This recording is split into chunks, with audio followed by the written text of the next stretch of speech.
Mo ní gbogbo ọmọ Ìbàdàn tí ń bá ń bẹ níjòkó ẹ mọ ṣàfihàn ẹ mọ sanwó bàbá tó bí yín lọ́mọ. Mo ní ẹ jẹ́ ká relé àwọn Ìbàdàn láyé mi o.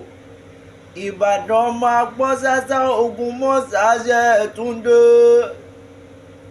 Ọmọ gbọ́ yàyà mọ́mọ́yà nílé bàbá tó bí yín lọ́mọ. Ṣé bẹ́yìn lọ́mọ gbọ́ sásá ogun mọ́sá? Ọmọ gbọ́ yàyà mọ́mọ́yà. Òkè ìsúkútú igbó tí bàbá yín fi ń bọ̀ sàmárì, igbó kékeré tí bàbá yín fi ń bológun.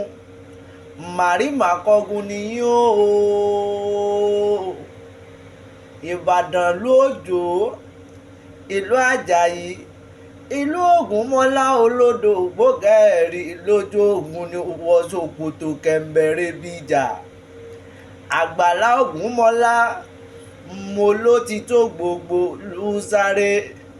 Ṣé bẹ́yìn lọ́mọ olóbì mọ́lẹ̀ yan bí lólú o.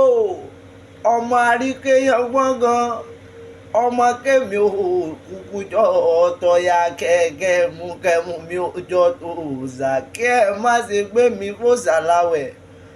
Ọmọ kẹ́mi wá jọ kẹ́ àmúná wọn mo ní kẹ́yìn gẹ́dẹ́.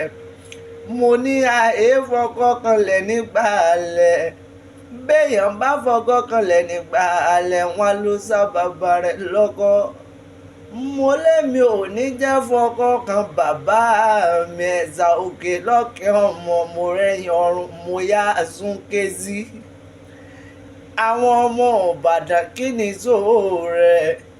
Mo ní àbẹ́ ẹ̀sùn ọ̀nì ẹ̀ẹ́dàpọ̀ ẹ̀mọ́ sanwó bàbá tó bí yín lọ́mọ.